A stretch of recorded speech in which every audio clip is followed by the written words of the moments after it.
sir, for putting this together and inviting me back. It's great to be back as an IST and VIT alum, almost a decade. After it's been a decade since we used to organize these events on campus, so it's a full circle for me. So thank you for inviting me here, and I'm happy to help in any way that I can. So today, my hope is to talk a little bit about my journey, both academic and professional. Um, I'm also a Women Tech Makers Ambassador, and I can talk a little bit about that program a little bit later if students have questions. But this was, a presentation that I gave recently as part of that, called Intern to CTO: My Journey with Myoelectric Prosthesis Systems. Next slide, please. Thank you. So to give you a quick background about me, with some geography for context. So I was born and brought up in Kolkata, did my schooling there, came to VIT Vellore to do my bachelor's in biomedical engineering with a minors in computer science. From there, I moved to Baltimore in the States to do my master's in biomedical engineering at Johns Hopkins University. And then immediately after graduating, I started working, while I was still in school, I started working as an intern with a company, then graduated and joined full time as a biomedical engineer, became the product manager, then the director of product development, and now I'm the chief technology officer. I actually recently moved back to India after living for about a decade in the US. So now I'm based out of New Delhi, and I work remotely from here while trying to oversee our expansion into the Middle East and Asia markets. So that's kind of how what my overall journey has looked like, and then I'll dive a little bit deeper into each of these individual aspects and how they kind of nurtured my path to where I am today. So next slide, please. So let's talk about my time at VIT first. I would say this is probably one of my favorite parts of my academic journey. So I did my BTech in biomedical engineering with a minors in computer science and graduated as the gold medalist of my branch. And I think the biggest life-changing movement for me on campus was when I decided to volunteer for ISTE in my first year. I think a lot of you would have had shared experiences. So, making announcements, putting up posters, going room to room to get registrations for Gravitas. I think you don't understand the importance and value of those skills when you're doing it. It seems like menial work. But I can proudly say that a lot of those grassroots tasks and the others that followed as I grew through IST has shaped and guided what I've been able to achieve in life. So in a way, I think I owe a lot to IST for imbibing a lot of that skill set. So some of the highlights, in terms of my time with IST. So I was the secretary on the board of IST, and before that was a volunteer and core committee member. It is how I first met Amit sir. And then, my journey at VIT would be very, very incomplete without him. I think he was a mentor and, guiding force throughout, constantly pushed me to do better, inspired me to do great things on campus, and was always there as a big support system, even today. So even today, if I call up sir, he is standing strong as support system. So I dedicate a lot of this to him. So, when we worked with IST about a decade ago, we set up some very flagship events on campus that were that only IST was known for, something called Human Foosball. I don't know if it still continues, but if it doesn't, maybe you all should revive it. I think it was very fun. It was basically foosball, but you play it with human people holding ropes and things like that. So it was it was a highlight of Gravitas. Catch the Killer was another event like that focused on more biological principles. We also conducted some of the first sessions on pursuing graduate education abroad across all of VIT. So at that time, 10 years ago, people were interested in pursuing masters abroad, but there really wasn't a lot of guidance available on the internet. It was mostly through word of mouth. You had to talk to people that had done it.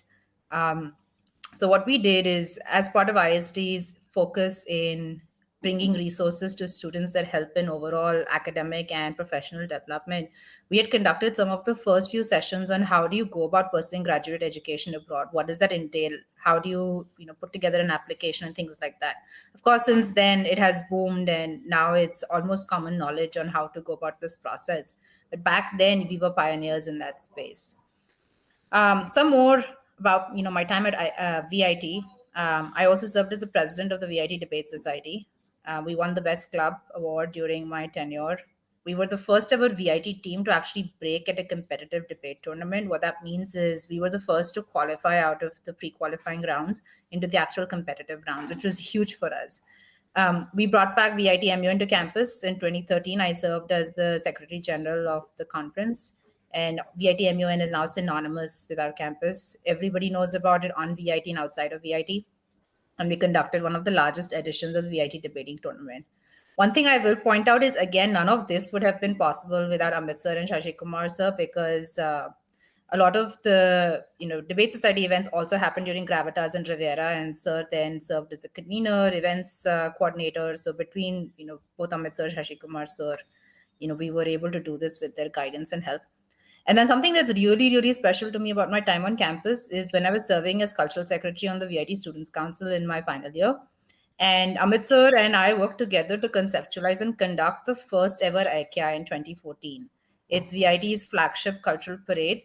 And it started when Amit sir was convener of Riviera. And the theme that year was Colors of India.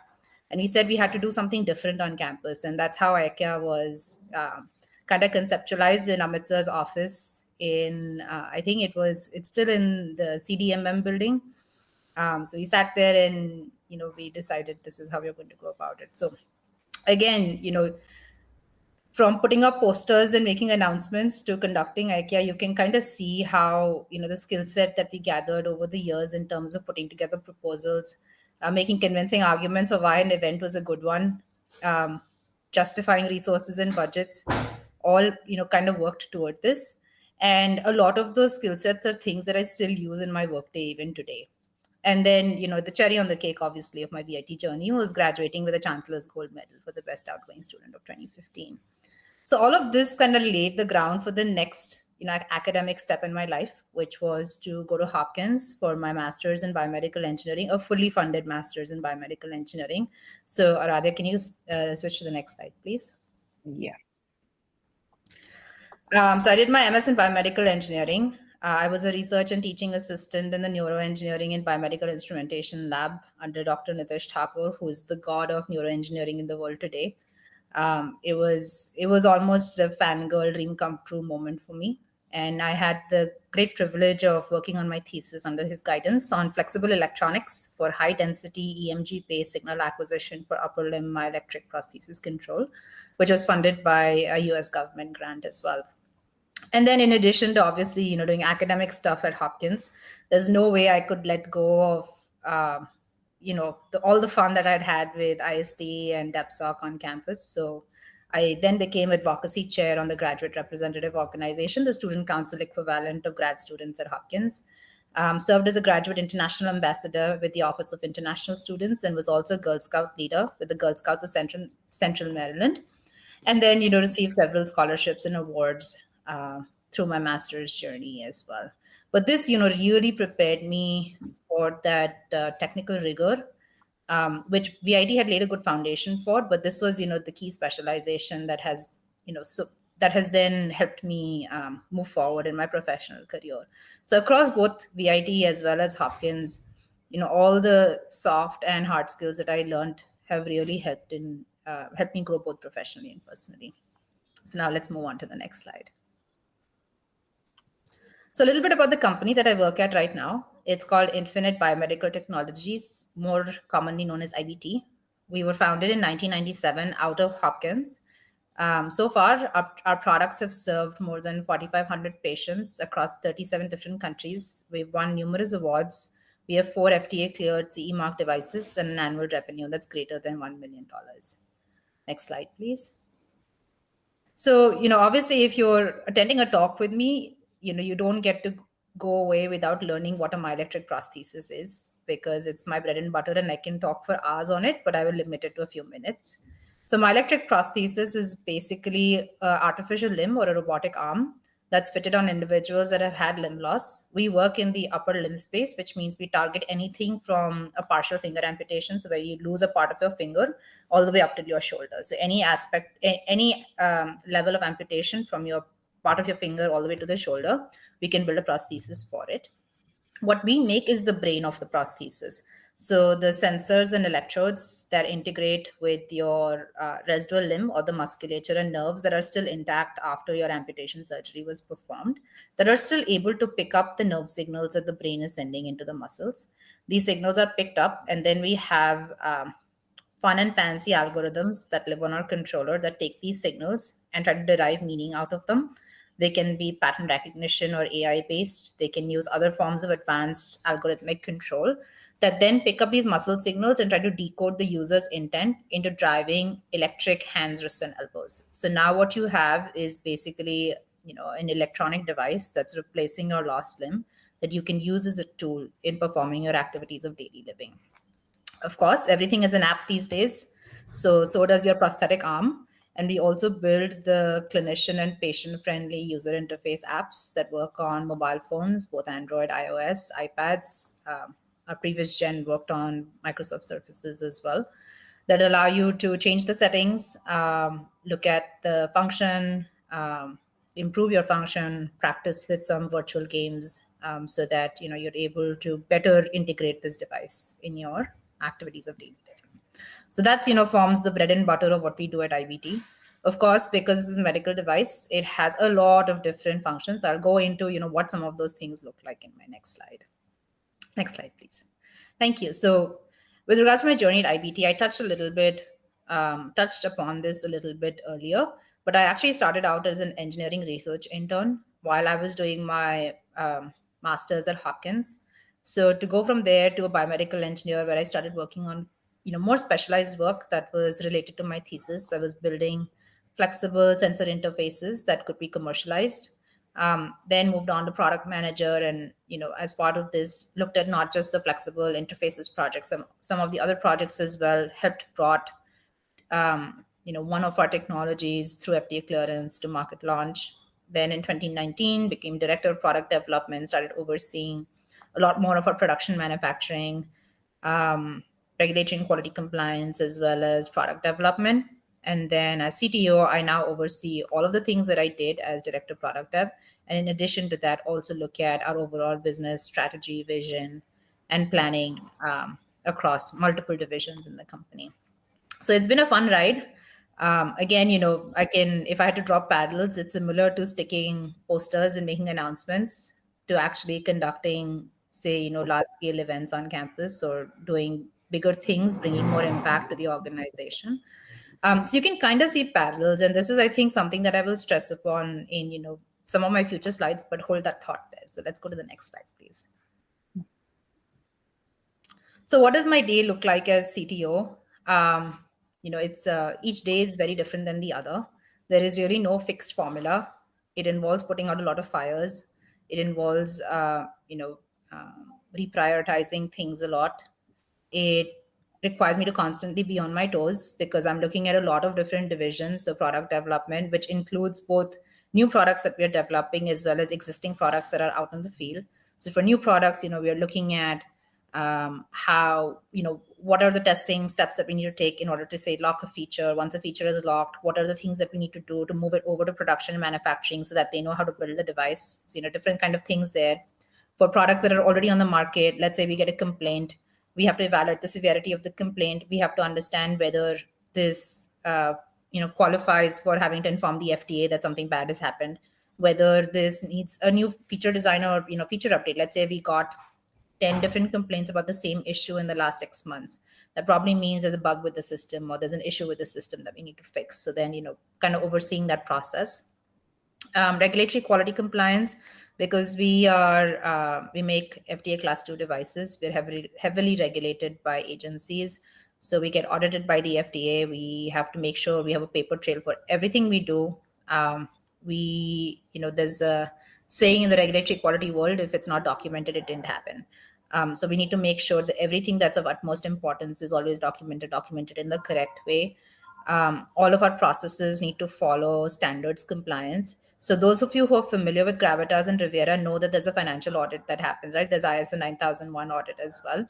So it's kind of similar to that, where you have workflows that you need to follow, paperwork that you need to put together, proof of things that you've done and you haven't done, and doing things that you have not done. It's very similar in a medical devices company as well, where everything you do has a standard or way of doing things that standards lay out. So making sure the whole company is adopting those standards, is working for those standards, reviewing documentation from all of these different areas to make sure they were done correctly. It also involves understanding the regulatory clearance process for different geographies across the world so that we can meet them and so that we can increase our sales and business impact in those areas as well. So that's fun too, because things can vary significantly. You need to understand how much time it's going to take, how many resources, what kind of infrastructure. So that's also a big part. And then obviously production and manufacturing. At the end of the day, it is a medical devices company and it has to generate revenue. And the way you generate revenue is, by meeting orders, and the way you meet orders is by getting sales. So it's a cyclical process, and production and manufacturing is a big component of our operations. And then on top of this, we're also thinking about, okay, what are the new areas we need to invest in? What does the product dev team need to work on after they finish their current task load? How can we improve the efficiency of the way we are doing things? How can we make sure we are building products that are actually useful to users, not just things that we as engineers think are very cool, but things that users will think are very cool? So that's kind of what goes into what I do at work, is a lot of things every day. So every meeting I jump from product dev to regulatory quality to sometimes sales to sometimes manufacturing. So it's fun. It's like hopping from one place to the other. The next slide, please. And then how did I get there? So now, I had asked you to hold your thought about the parallels that I drew between, say, growing within VIT, growing within Hopkins, growing within the company. I think the formula is the same that applies to all of these different places. Number one is hard work. There is absolutely no replacement for it. You really have to work hard. You have to put in your 100%, sometimes 1,000%.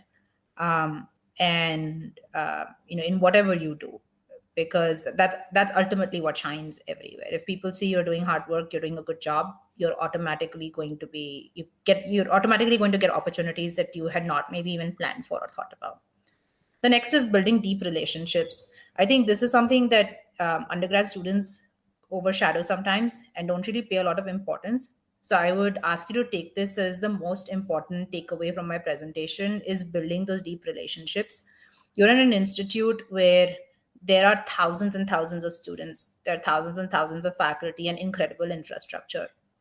These relationships that you build here, the more you're able to nurture and cultivate them, and take them with you as you go out of VIT, you do not know how they will come back and help you, and you do not know how they will impact your life.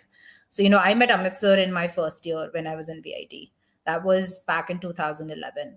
It's been more than 12 years since then, and I think he's still there as a pillar of support, and that says a lot in terms of how these relationships can help you as you go through life. So please take that seriously. Do not look at your faculty, do not look at the administrative staff as just people you have to kind of deal with because you have to get a grade and you have to move on. Think of them as people whom you can support, and who can support you as well. It's a two-way relationship. And it's the same concept that's going to help you as you grow in your professional careers. You're going to have to build relationships to grow within the organization. As you move organizations, these are the same relationships that are going to help you, find alternate positions. These are the same relationships that are going to help you as you explore new things. So I think building deep foundational relationships is at the crux of anything that you do, in addition to your hard work. The third is upskilling. Obviously, if I had just stuck with the skills I had learned in my first year and tried to use them in my fourth year, it wouldn't have worked, right? I had to pick up new skills along the way. So while poster sticking and announcement making was great as a first year volunteer, it was also important to learn how to draft good proposals. It was also important to understand how the administrative machinery worked to make sure those proposals got passed. It was also important to understand how to deliver on the proposals to make sure we build a credible image for ourselves on campus, right? So that people could trust us.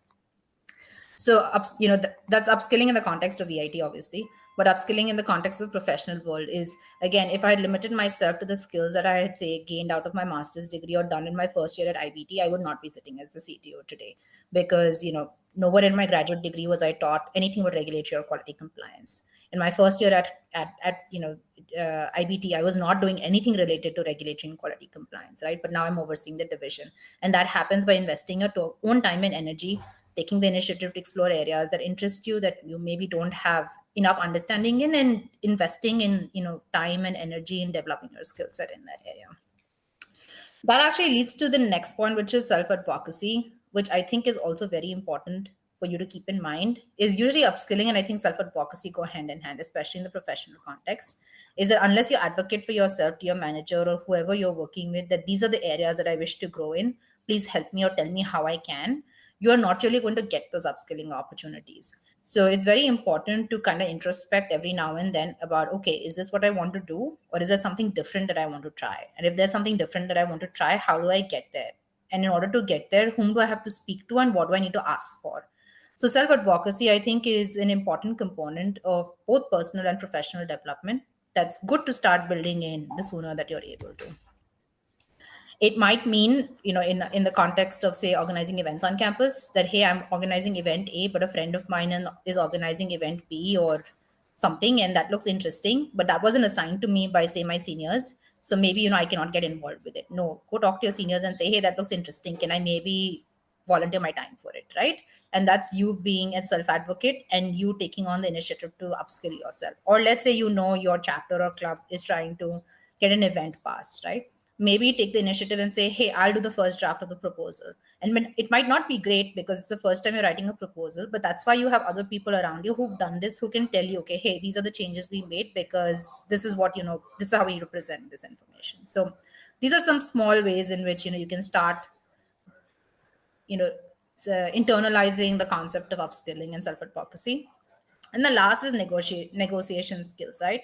They come in different forms. The simplest is, Anna, 5 minutes more please, anytime you're late, or you, Anna, please let me go. So that's negotiation, that's like negotiation 101, and every VIT student is very familiar with it, right? But these are also the skills that help you later in life, when you're negotiating for your salary, when you're negotiating for a raise, when you're negotiating for a new position, when you're negotiating with a vendor for better pricing, when you're trying to make a case for almost anything that you want to do in life, right? So these skills are really, really important to build on, and VIT really helps you in practicing these skills, because it's going to come into play anytime you're trying to do anything on campus. You're going to have to talk to multiple people.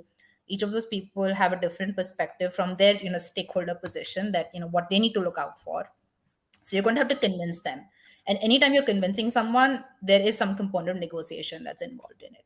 So, keep doing what you're doing. And right now it will seem very, very menial and unimportant, but you won't realize when, these skills have just become a part of you. And people invest a lot of time, money, and energy attending classes, lectures, workshops to build these skills in. So you have the added advantage of just knowing how this works by virtue of everything that you're doing. All right, so let's go to the next slide, please. So let's talk a little bit about today. So currently I serve, amongst other things, these are the two that are probably the closest to my heart. I serve as the nominated member to the Johns Hopkins University Whiting School of Engineering Alumni Leadership Committee. And I also serve as the Joint Secretary General on the VIT Alumni Association Central Office Bearers. And in the past, I've served in other capacities as well.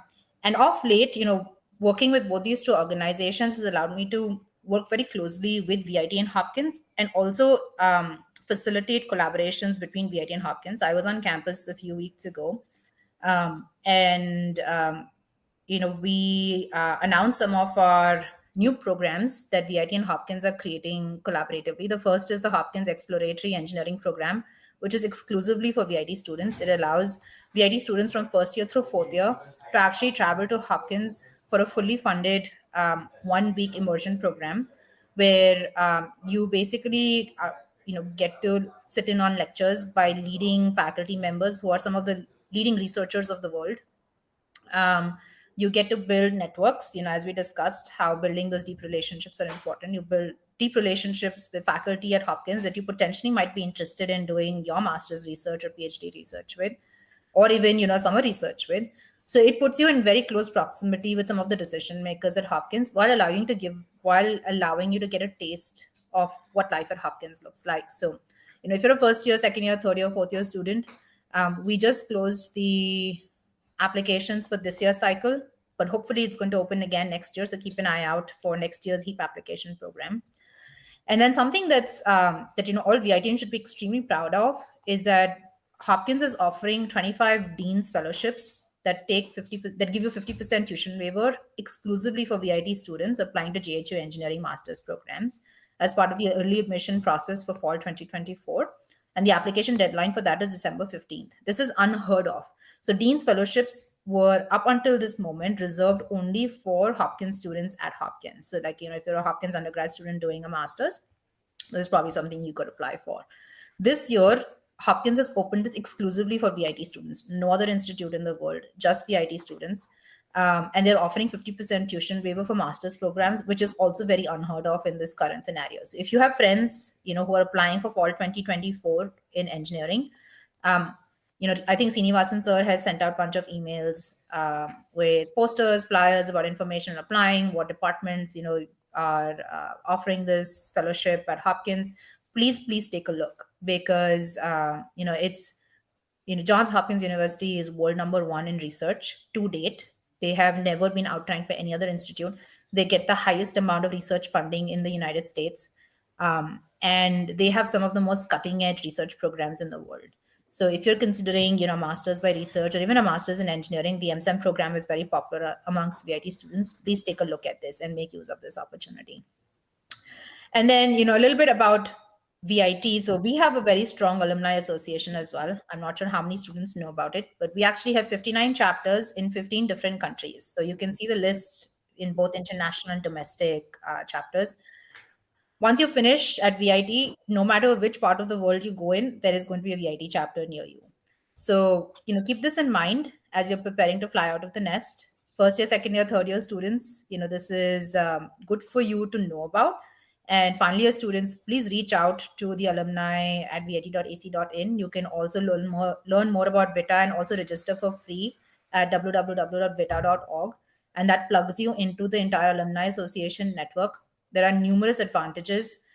As you move to, say, different part of the world for your masters, it gives you an instant community that's there to help you with housing, with travel, with food, and just be there as your emotional support system. Also helps you with job opportunities. So if you're plugged into your local alumni network, let's say I moved from here to Baltimore, and we have a DC chapter that covers Maryland, DC, and Virginia. It allowed me to get help from other VIT alums in the area about jobs that I should be looking for, what are some good companies to work for, get referrals. So start thinking about these things. It's important. Even if you're moving domestically within the country, let's say you get a new job in Bangalore, very, very, very likely the company that you're working for is a very strong VITA alumni. And if you want to get in touch with them, just reach out to the VIT Bangalore, reach out to alumni at vit.ac.in. We'll connect you to the Bangalore chapter. And there'll be plenty of people there who'll be willing to connect you with, other employees at the company that are also VIT alums. So you have an instant into all the, good things in that area, in that company, in that institution. Most of the institutions now have VIT alums in them. So it allows you to understand the infrastructure, the workings better, even before you've started there. So please take advantage of this. It's very valuable. It comes at no added cost to you, and it gives you access to a lifelong network. So I moved from here to Baltimore. I have a very strong connect with VITA USA. Now, obviously, I have a very strong connect with VITA India as well. And after I moved to India, I am still connected, with all my VITA USA friends. And every time I travel back, they're always there as a resource, as a community that I can work with. And, through all of these different things, I had never imagined when I was working for VITA and JHU's alumni associations that one day we'll be able to, create unique programming for VIT students at JHU, right? But that's kind of how relationships work. is you don't know what's going to come out of them unless you spend time and energy on them, right? So that's why it's also very, very important to build those relationships. So I'm also going to next slide, please. I'm also going to do a shameless plug for VITAA right now. So these are our social media channels. Please scan the QR codes and start following us. Following us if you don't already. This will give you an immediate insight into all the activities that we are doing across the world. What are ways in which VITAA is able to help you. You'll soon see some posts about how you can visit campus as a VITAA member. Once you're an alum, how do you come back to VIT? And still come back and relive your memories. How do you get access to your transcripts, things like that? So things that you will need as you graduate from the institute, but things that you will not know what to do about unless you're connected with us on these platforms. So please connect with us. We also have an app for VITA that you will be able to log into once you create your profile on vita.org. So please take advantage of these things and tell your friends. It's very important, right? Right now you have a very strong interconnected network while you're on campus, but once you go out, you're basically starting from scratch no matter where you go. So make that journey a little bit easier for you by tapping into an existing group of people that have already gone through that same path where they move from VIT into that new place, started out from scratch, and they can help you in ways that you would have never imagined. So okay, I'll stop my shameless plug for VITA at this point. We can go on to the next slide, please. So this is my LinkedIn is Damini Agarwal. You can look me up there. If you want to reach out, that's my email. Happy to chat with you at about anything, really. Please let me know how I can help. But yeah, that brings me kind of to the end of my presentation on what my journey looked like, how VIT Hopkins has helped me in my professional career, and what I'm doing kind of to give back, and how using those resources can really help you going forward too. So if there's any questions at this point, happy to take them. Otherwise, Aradhya, Anush, gets over to you. Yeah, that was a very nice speech, ma'am. I actually was very fascinated by the myoelectric prosthesis, if I'm pronouncing it correctly. Mhm. That was very fascinating. Great. Yeah, I'm And happy to chat more about it at a different time. yeah, definitely. So the audience has sent a few questions. I'll read them out for you. Uh, the first question is, what unique challenges do students face when studying outside India, and how can they overcome them?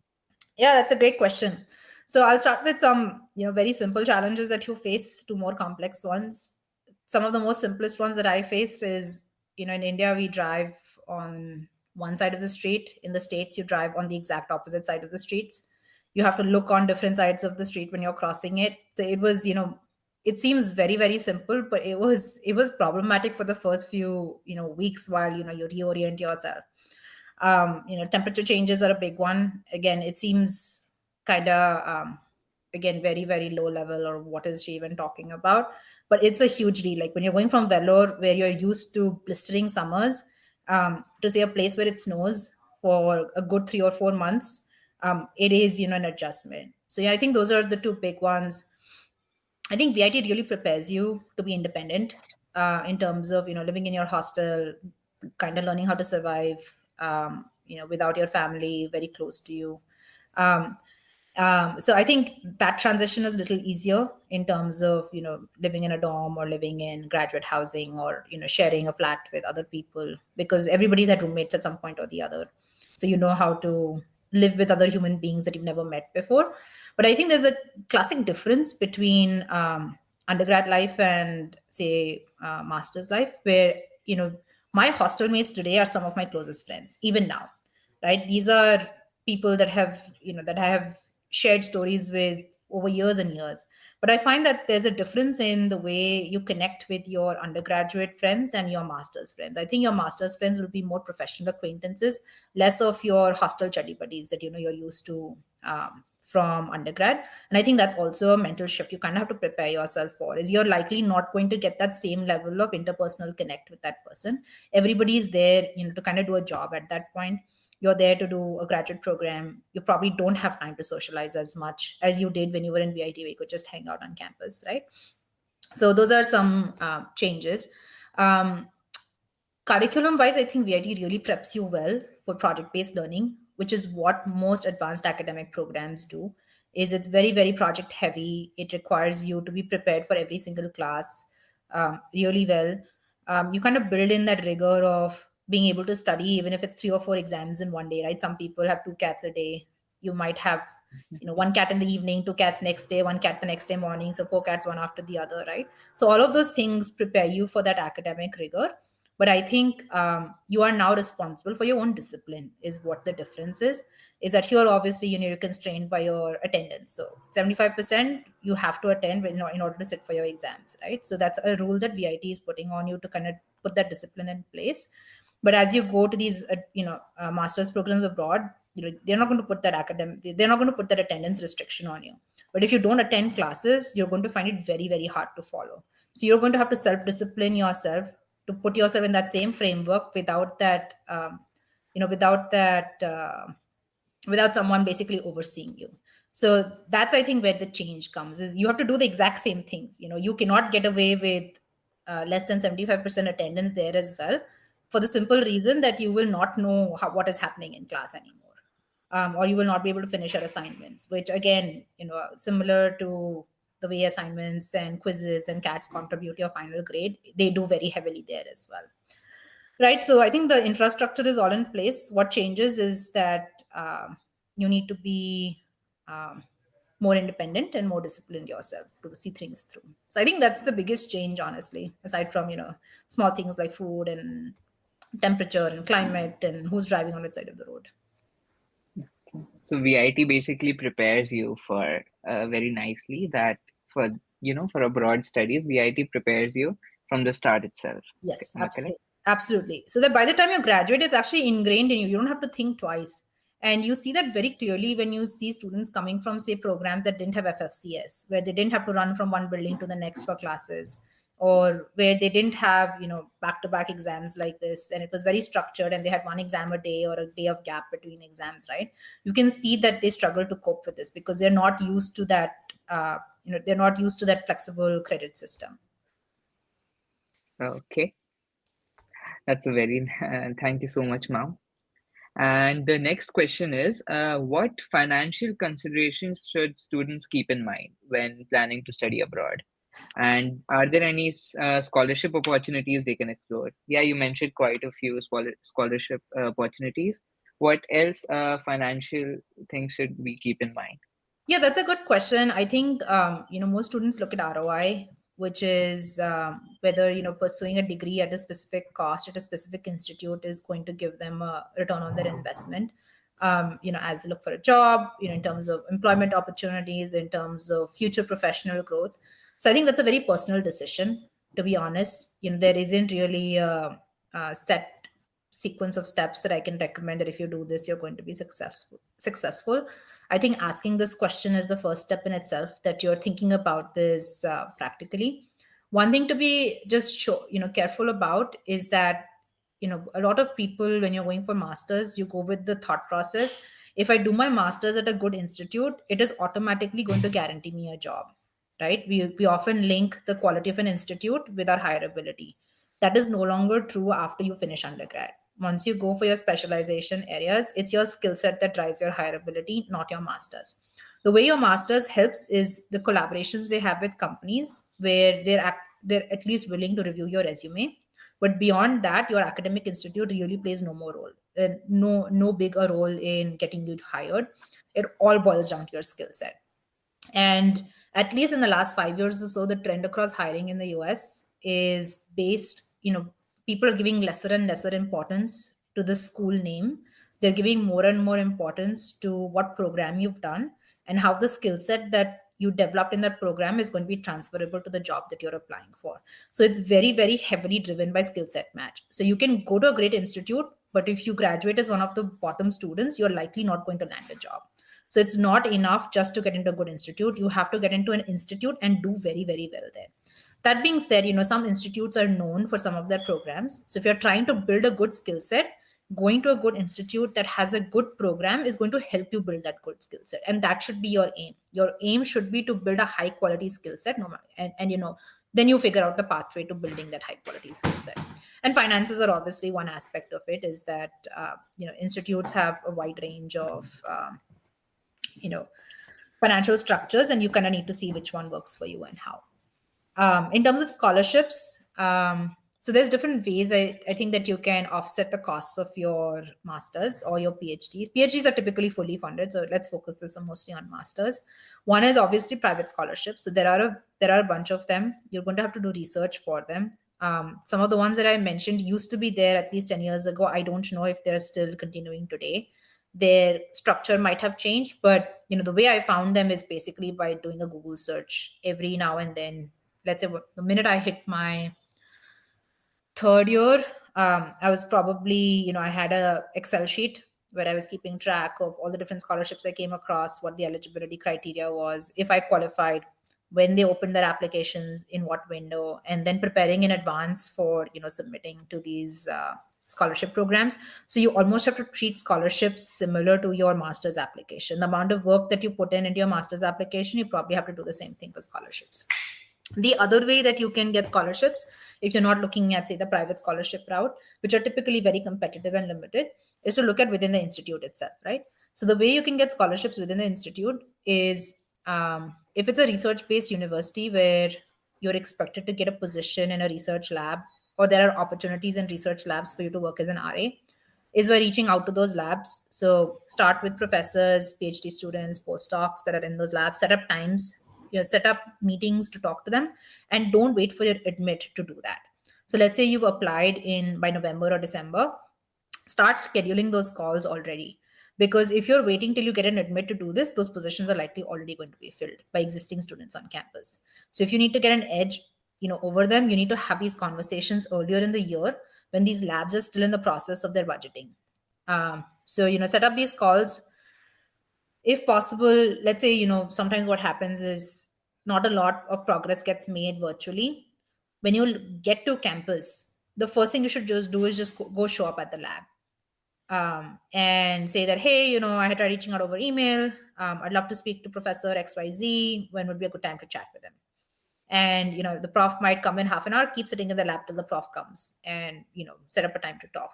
You have to approach this the exact same way you would approach if you had to get permissions from any office in VIT. It's the exact same way. So you kind of have to plan for this in advance, figure out who is the person that you need to talk to, what is it that you need approvals from them on, or what kind of resources are you looking for, and then be very, very prepared that you will have only about 5 or 10 minutes to make your request / pitch, and that that face-to-face time is invaluable.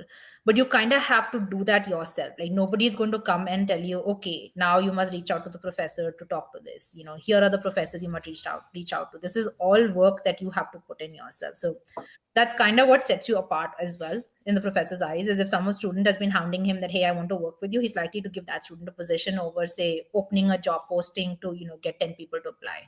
And if you're waiting for that job posting, you're likely not going to get a lab position at all, right? But lab positions are valuable because these are typically government funded grants that are funding these projects, which means there is a pretty good chance you can negotiate a waiver on your tuition, or negotiate some aspect of the professor covering a part of your tuition. So that's one. The next is, again, doing something similar, but for teaching assistantships.